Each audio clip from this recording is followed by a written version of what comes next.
Sí, abrimos las ponencias en ese tercer encuentro de ciudades inteligentes con el tema transformación digital, ¿qué hacer? ¿No?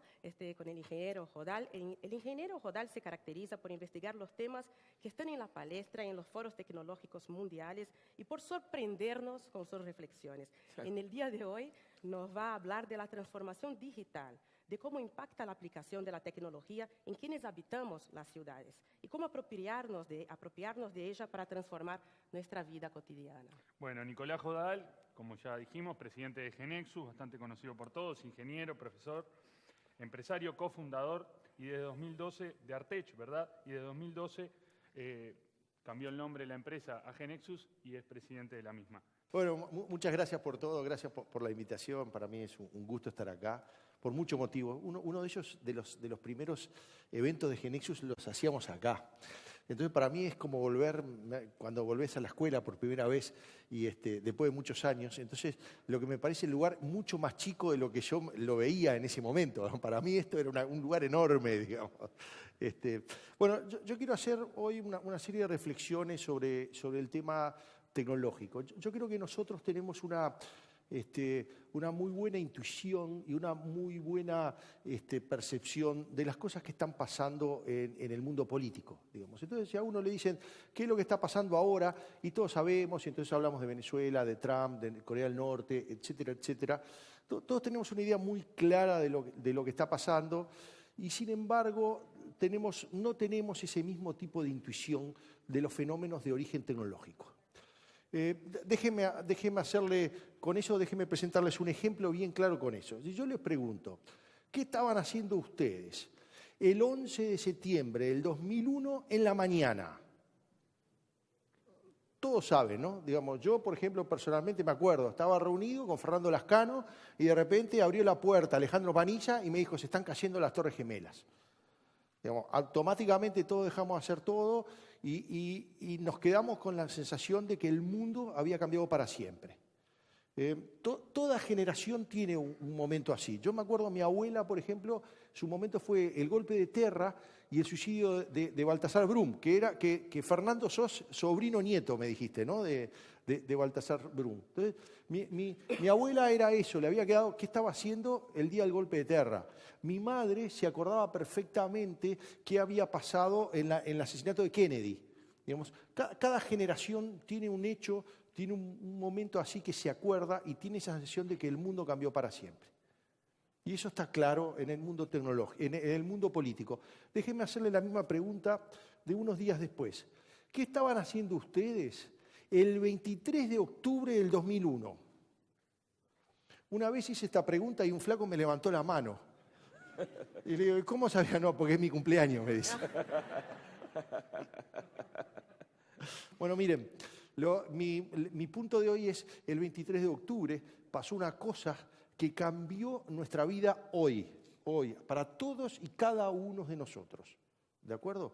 Y eso que cambió, y quizás ahí hay toda una discusión, si el 11 de septiembre cambió más o menos, pero digo, en la vida diaria, en mi vida diaria, constantemente cambió mucho más lo que pasó el 23 de octubre que lo que pasó el 11 de septiembre. ¿De acuerdo?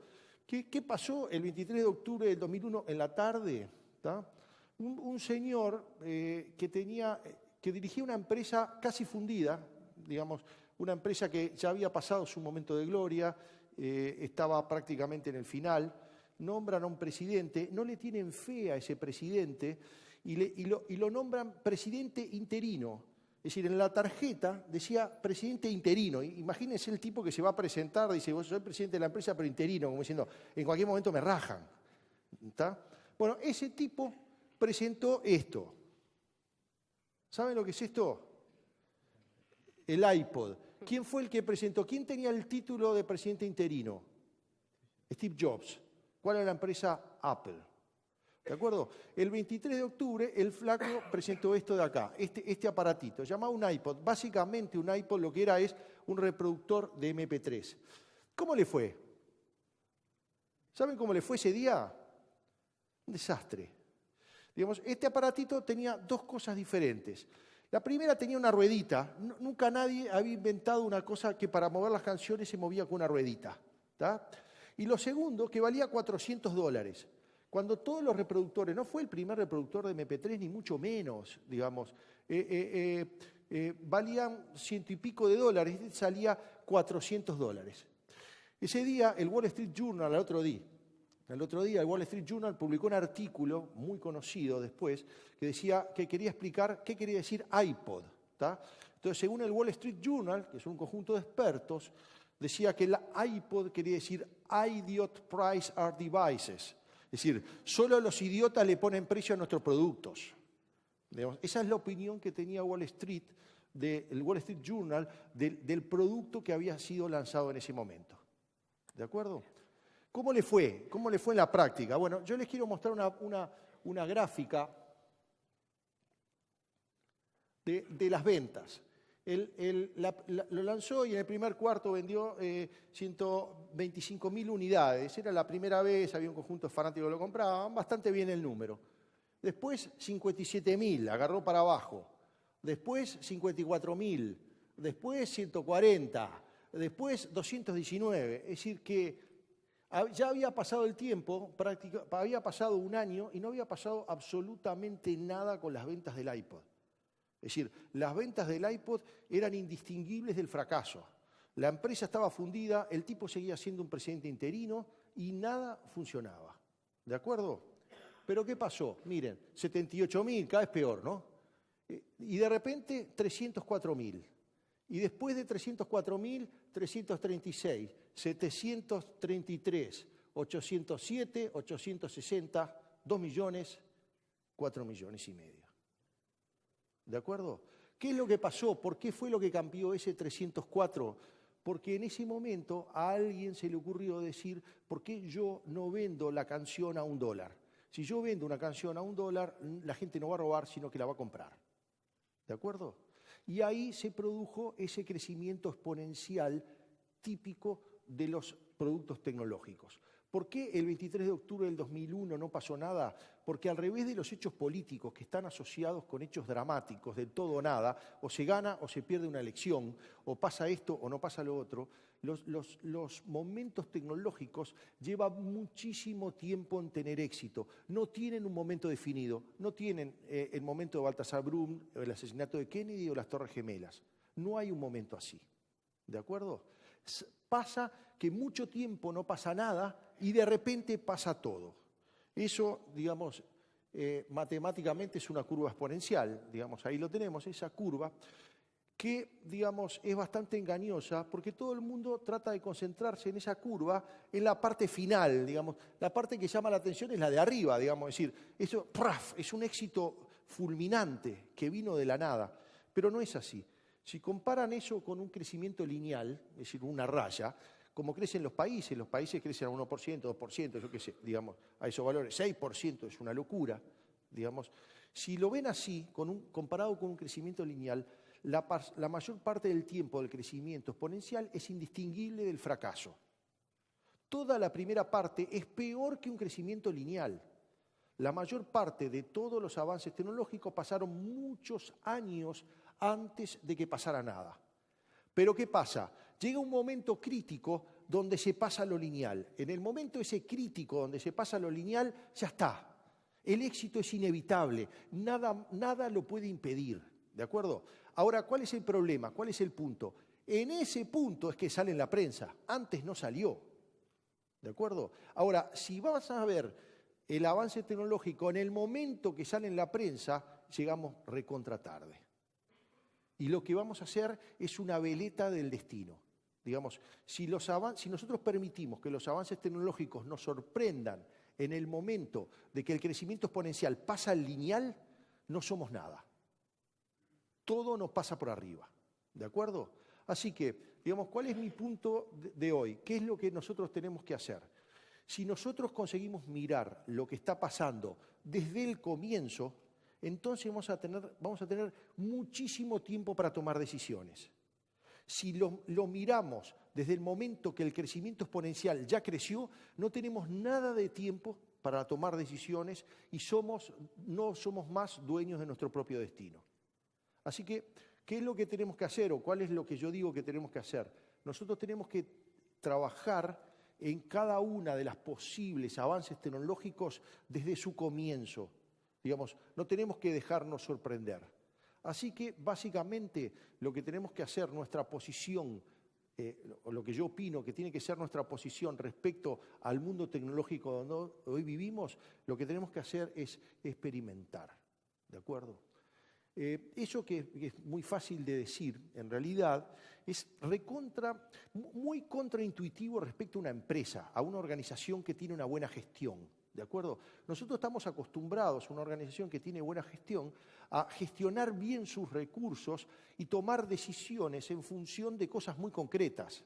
Digamos, uno no quiere experimentar haciendo un puente. Digamos, yo hago un puente, yo quiero decir, esto me va a salir tanto tiempo, lo voy a hacer en tanto tiempo, y cuando lo termine el puente va a estar perfecto y va todo a pasar. Nadie quiere experimentar haciendo un puente, ¿de acuerdo? Así que todas nuestras ideas de gestión están alrededor de gestionar los recursos y hacer las cosas de forma segura, donde minimizando al máximo la incertidumbre. Es decir, si nosotros vamos a poner $1.000.000 en algo, sabemos que ese $1.000.000 va a responder a determinado puente o cosas por el estilo, y los riesgos son extremadamente menores. Eso no se aplica cuando yo estoy experimentando, es totalmente a lo contrario. Digamos, yo estoy probando, estoy tratando de hacer cosas que vamos a ver si van a dar resultado o no. Hay una frase que a mí me encanta de Wernher von Braun, que es un ingeniero alemán que terminó haciendo los cohetes Apolo, que decía, investigación es lo que estoy haciendo cuando no sé lo que estoy haciendo. Así que, digo, una de las cosas, uno de los componentes importantes que tenemos que trabajar en el mundo moderno, en las nuevas formas de gestión, es que tenemos que tener dentro de nuestras organizaciones la capacidad de experimentar. No tenemos en las habilidades normales de una buena organización actual la capacidad de experimentar. ¿Por qué? Porque es muy contraintuitivo respecto a las buenas prácticas actuales. Pero eso lo tenemos que cambiar, tenemos que tener unas diferentes buenas prácticas, y una de ellas es tener la capacidad de experimentar. En particular, digamos, ¿yo qué es lo que quiero? Digamos, ¿qué cosas, por ejemplo, en esto me interesan en el contexto de ciudades inteligentes? Bueno, una es lo que decía el intendente, la Internet de las cosas. Yo lo ubiqué más o menos en la gráfica ya ahí, digamos. Yo ya tengo un sentido de urgencia con esto, digamos. Ya está pasando lo lineal y haciéndolo ahí. Pero, ¿qué es lo que quiero hacer? Digo, ¿para qué podría servir la Internet de las cosas? Bueno, yo creo que hay una frase que a mí me encanta que dice, ¿para qué opinar si lo podemos medir? Entonces, yo creo que lo que nos va a ayudar la Internet de las cosas es eso, digamos, a poder medir cosas que antes estaban basadas en opinión. Hace poco, me acuerdo que hubo una tremenda polémica, ustedes la conocen bien, la Intendencia de Montevideo, por el tema de los ruidos en determinada área de la ciudad. Bueno, conozco una startup, de hecho he participado, he ayudado a esa startup, que lo que hizo es, en vez de entrar en la discusión, a ver si cómo era eso, si estaba bien o estaba mal, lo que hizo es puso sensores para medir cuánto era el ruido. Digamos, ¿para qué opinar si lo podemos medir?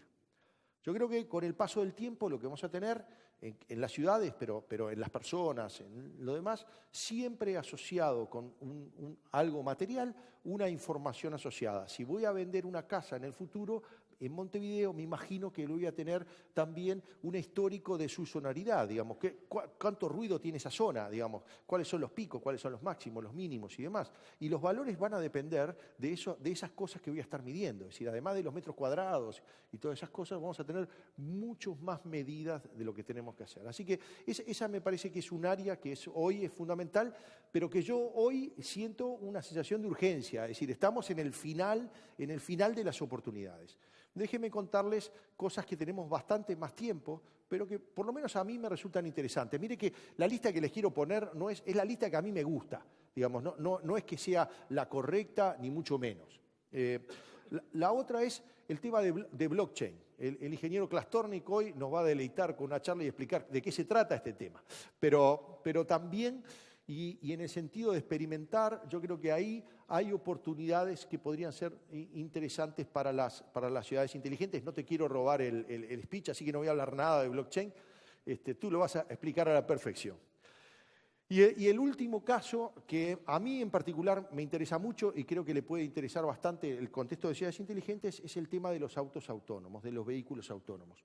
Yo no quiero, digamos, ver qué es lo que está pasando con el tema de los vehículos autónomos. Yo quiero construir un vehículo autónomo. Digamos, lo que nosotros tenemos que hacer es construir, es hacer cosas, dominar. La única forma de dominar la tecnología es hacerla. Learning by doing. Es decir, lo que tenemos que es hacerla. Yo lo que quiero hacer es hacer vehículos autónomos. De hecho, yo en particular estoy dedicado a hacer un pequeño vehículo autónomo. Se los iba a traer, no lo traje porque no colabora el bichito por ahora y se choca contra todos lados, pero en cuanto pueda lo vamos a hacer andar. Así que bueno, por lo menos estas son 3 áreas que me parece que tenemos que trabajar. Si nosotros ya empezamos a trabajar con vehículos autónomos, entonces vamos a tener bastante tiempo en saber cuáles son las reglamentaciones correctas, qué tenemos que permitir, qué no tenemos que permitir. Si nos olvidamos de esto y pensamos que esto es un fracaso, porque la mayor parte del crecimiento exponencial es indistinguible del fracaso, el día que aparezcan los autos autónomos nos va a sorprender, no vamos a saber lo que tenemos que hacer, no vamos a saber si la reglamentación está bien, si está mal y cosas por el estilo, y vamos a estar corriendo atrás de algo que tuvimos un tiempo enorme para tomar decisiones. La otra cosa final que tenemos que hacer es la capacidad de hacernos preguntas.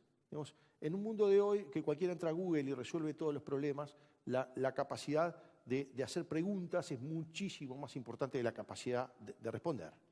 Así que, digamos, yo lo que quería es finalizar esta charla con 2 preguntas que son genéricas. Digamos, no es ni para ciudades inteligentes ni para la Intendencia de Montevideo, sino para cualquier organización del mundo. Yo creo que cualquier organización del mundo hoy se tiene que estar haciendo estas 2 preguntas, digamos. Tiene que tratar de hacérselas y tratar de obtener la mejor respuesta posible. La primera es: ¿cómo podemos ahorrarle tiempo a nuestros clientes? No sé, en la Intendencia les llaman vecinos, digamos, pero cada uno tiene sus clientes, cada organización tiene clientes, digamos, ¿no? Pero, ¿cómo podemos hacer para ahorrarles tiempo, digamos? El recurso más finito que tenemos hoy es tiempo. Entonces, ¿qué puedo hacer? Entonces, por ejemplo, cualquier iniciativa orientada, por ejemplo, saber cuándo viene el ómnibus, le estoy ahorrando tiempo para que la persona vaya a la parada solo en el momento que vino, es algo que va en el camino correcto. Digamos, si yo tengo que hacer un trámite, no tengo que ir personalmente a ningún lado, sino que lo puedo hacer online o cosas por el estilo, le estoy ahorrando tiempo a nuestros clientes. Entonces, ese es un componente. ¿Qué puedo hacer para ahorrarles tiempo a nuestros clientes? Esa es la primera pregunta. La segunda pregunta es un poco más desafiante. Dice, ¿qué podemos hacer hoy que antes era imposible? Hay muchas cosas que hoy podemos hacer y que antes era imposible y que no nos animamos a pensar. Digamos, le doy algunas cosas, por ejemplo. ¿Por qué las tarifas son fijas? ¿Por qué las tarifas se fijan una vez por mes o una vez cada 6 meses? ¿Por qué no son tarifas dinámicas? ¿Por qué no tomo la idea que llevó Uber al extremo de decir, depende de determinadas condiciones, hago tal cosa? ¿Por qué la tarifa de electricidad es fija? Digamos, ¿por qué no va variando dinámicamente si sopla el viento o no sopla el viento en este momento? Si hay lluvias o no hay lluvias, o si tengo que prender la central Valle o no tengo que prender la central Valle. Es decir, tenemos muchas cosas que están orientadas o que su origen están hechos porque antes eran así y era la única forma de hacerlo. No había formas de hacerlo, pero ahora podemos hacerlo de forma diferente. Así que la verdad dice, ¿por qué podemos hacer hoy que antes era imposible? Amigos, esto era todo lo que tenía para decirles, pero claro, uno tiene que aprovechar la oportunidad de estar con intendente y pedirle algo, digamos, ¿no? Así que, digamos, yo le voy a pedir algo. Tengo un temita en la vereda, pero no, eso no. No, yo lo que creo es ¿qué puede cumplir, qué puede hacer, qué rol me parece que podría cumplir la Intendencia de Montevideo en esto, digamos, y en este mundo nuevo. Yo creo que sería una tremenda oportunidad si la Intendencia de Montevideo actuara como una plataforma. Es decir, si la enorme cantidad de datos que genera, la enorme cantidad de posibilidad de experimentar fuera abierta, de tal manera de que muchísimas startups, muchísima gente pudiera estar probando cosas. Es decir, esa capacidad de experimentar se pudiera hacer, digamos, no solo para los funcionarios de la Intendencia de Montevideo, sino para cualquiera que tuviera iniciativas que pudiera probar. Eso para mí es mi pequeño pedido para el día de hoy. Muchas gracias.